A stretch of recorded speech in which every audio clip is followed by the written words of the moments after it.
comes the money. Here we go. Money talk. Here comes the money. Money, Dollar, dollar. here comes the money. Here we go. Money talk. Por el año 282 después de Cristo en Roma, vivió un hombre llamado Vetronio Torino. Eran los tiempos en los que gobernaba el emperador Marco Aurelio. Y en ese entonces, el nombre de Torino comenzó a hacerse muy popular entre la gente, ya que él afirmaba ser un íntimo amigo del emperador, y cuando la gente tenía un problema por resolver, una idea de negocio o simplemente querían saltarse los trámites burocráticos, Vetronio les ofrecía ser su intermediario con el imperio a cambio de dinero.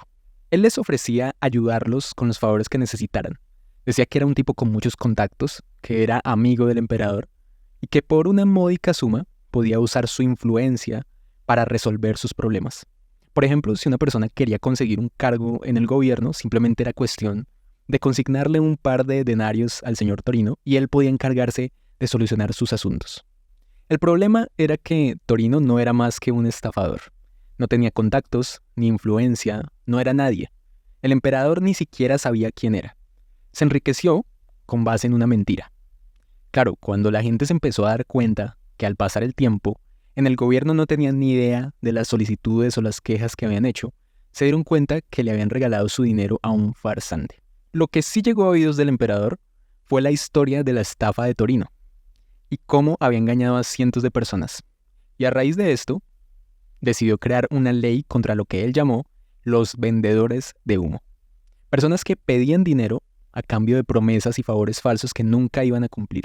Por supuesto, la justicia romana no tuvo piedad con este hombre, y tan pronto lo atraparon, fue condenado a morir en la hoguera, donde una vez consumado su cuerpo solo quedó el humo, que era lo mismo que prometía, es decir, nada. Sucedió en la antigua Roma y sigue sucediendo hoy en día.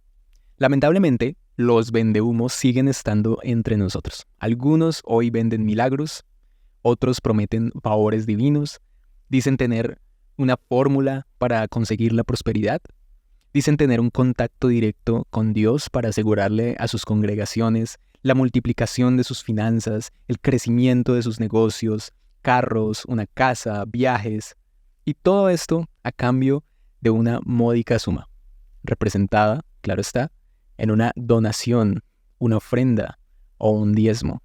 Y si ustedes son cristianos desde hace muchos años o hace poco tiempo, es muy probable que hayan escuchado comentarios de familiares y amigos como: usted lo que está haciendo es regalarle su dinero a ese pastor. Le está pagando las propiedades o los carros lujosos, le está pagando la universidad, los viajes a los hijos, etc. Son frases comunes porque, lamentablemente, una de las cosas por las que son conocidas las iglesias hoy en día no es precisamente por predicar el mensaje de Jesús, la gracia, el perdón de pecados, la salvación, sino por predicar mensajes enfocados en la prosperidad económica. Mensajes con títulos como: Dios quiere que seas rico, Dios quiere romper la maldición de la pobreza y la escasez, Dios quiere prosperarte, Dios quiere darte el doble o el triple de lo que tienes. Y la percepción de aquellos que nunca han asistido a una iglesia es que los creyentes, o los feligreses, como nos llaman a veces, somos los mecenas, los patrocinadores de las lujosas vidas que tienen algunos de estos pastores o líderes espirituales. Esto, por supuesto, ha impedido que muchas personas se acerquen a una iglesia, pensando que son lugares donde lavan los cerebros y manipulan a las personas para que donen el 10% de su sueldo como un mandato de Dios, pero que realmente solo están aportando a un negocio millonario de las familias pastorales. El famoso término Evangelio de la Prosperidad surge por allá por los años 50, cuando Estados Unidos vive una época de gran abundancia después de la Segunda Guerra Mundial y comienzan a surgir predicadores que, en su entusiasmo por esta nueva era de riqueza en su nación, comienzan a poner un énfasis en la importancia del dinero y de las posesiones materiales como parte de esa vida abundante que Dios nos prometió en la Biblia. En sus mensajes comienzan a restar la importancia y a dar por sentado que gracias a Jesús somos salvos, perdonados, y que después de la salvación lo más importante es tener una vida larga, duradera, pero sobre todo abundante económicamente. Y desde entonces, influenciado por un mundo cambiante donde surgen las tarjetas de crédito, pasando por el auge del capitalismo y el consumismo de los años 80 y 90, donde se desarrolló una cultura que hace énfasis en lo material por encima de todas las cosas, llegando hasta nuestros días, la era de las redes sociales, donde lo importante no es ser, sino aparentar.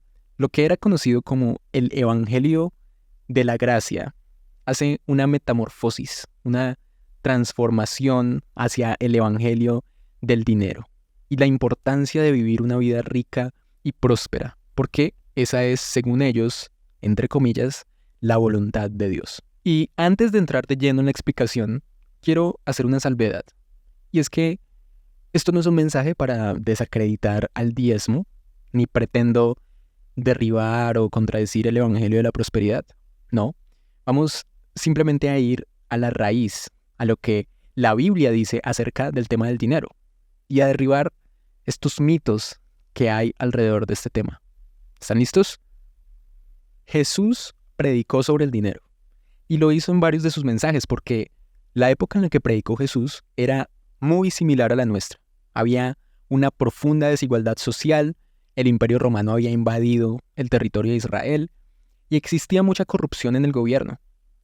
El pueblo judío tenía que pagar impuestos a esta nación que estaba ocupando su territorio y los recursos que por derecho le pertenecían a los israelitas, por tratarse obviamente de sus tierras, estaban siendo aprovechados por este imperio que los había invadido.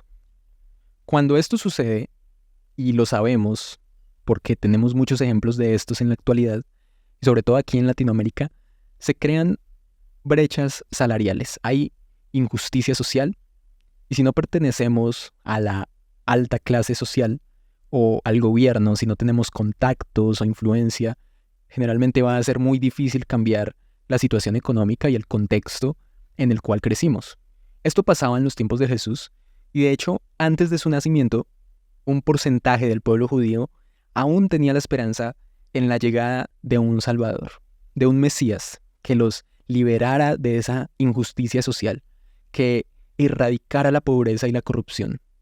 Ellos esperaban a un rey, alguien con contactos, con mucha influencia, que se codeara con las clases altas, alguien de un estatus mayor, alguien que predicara prosperidad. Pero entonces llega Jesucristo, un campesino, un joven pueblerino, podríamos decir, que ni siquiera contaba con acta de nacimiento porque había sido concebido en un establo. Era tal la pobreza de la familia de Jesús que no tuvieron los recursos para darle un lugar digno donde nacer. Y al crecer, Jesús se revela como el Mesías, como ese rey que el pueblo judío estaba esperando. Un hombre pobre que creció en la pobreza y además se juntaba con las clases más bajas de la sociedad. Y aunque todos esperaban que Jesús predicara estos mensajes como Dios quiere que sean ricos, Dios los ha llamado a ser hombres y mujeres de negocios prósperos, su mensaje dice todo lo contrario y nos da una luz acerca de lo que Dios piensa sobre el dinero. Comienza a decir que nadie puede servir a dos señores, no es posible servir a Dios y al dinero. Jesús también dijo que el amor al dinero es la raíz de todos los males. Y hasta habló en contra de los ricos. Decía, es más fácil que un camello entre por el ojo de una aguja a que un rico entre en el reino de Dios. Muchos quisieran que Jesús hubiera predicado sobre la importancia de ahorrar, de invertir en la bolsa, pero no fue lo que Jesús predicó. De hecho, en medio del Sermón del Monte, nos deja uno de los mensajes más hermosos que hay. Él dice, no se preocupen por lo que van a comer, ni por la ropa que van a vestir. Miren a las aves que no siembran ni cosechan, sin embargo, el Padre las alimenta. Y miren a los lirios que no trabajan y aún así Dios los viste. Porque la vida es más que la comida y la ropa, la vida es más que el dinero, es más que el trabajo, es más que las riquezas. Y hablando de las riquezas, él también dijo, no acumulen tesoros en la tierra, por el contrario, acumulen tesoros en el cielo. ¿Por qué? Porque la vida es más que hacer dinero, es más que trabajar, es más que acumular riquezas. Esto es todo lo contrario a lo que escuchamos hoy en día.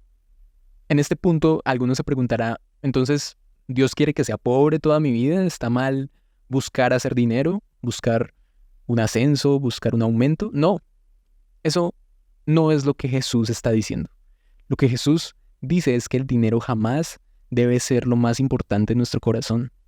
Muchos cristianos pasan sus vidas creyendo una mentira, que Dios en algún momento les dará yates, mansiones, autos lujosos, porque han escuchado toda su vida que Dios los quiere hacer ricos y que la bendición, entre comillas, es tener y tener cada vez más dinero.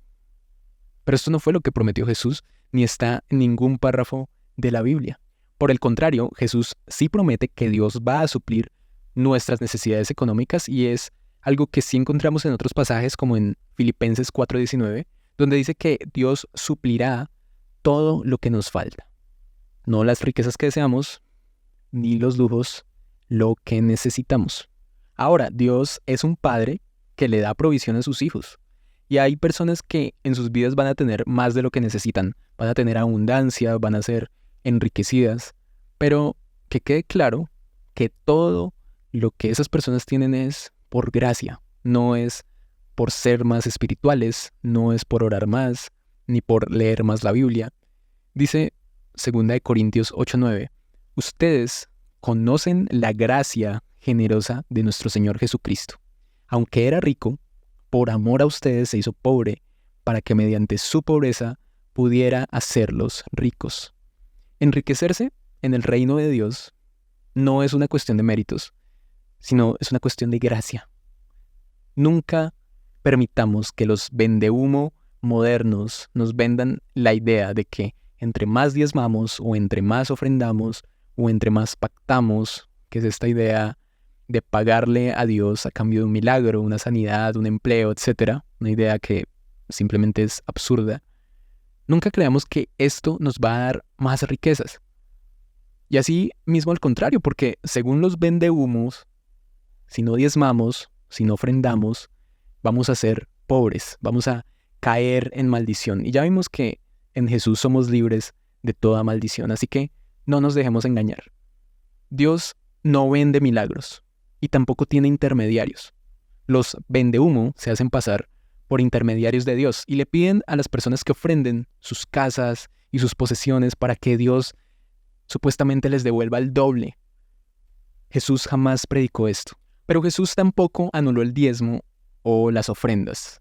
Estas deben verse simplemente como una manera de dar, de donar a una comunidad, así como los youtubers necesitan donaciones para seguir haciendo sus videos. Las iglesias necesitan dinero para seguir haciendo sus labores. Ojo, no para llenarle el garaje de autos lujosos a un hombre, sino para dar a otros, para ayudar a otros.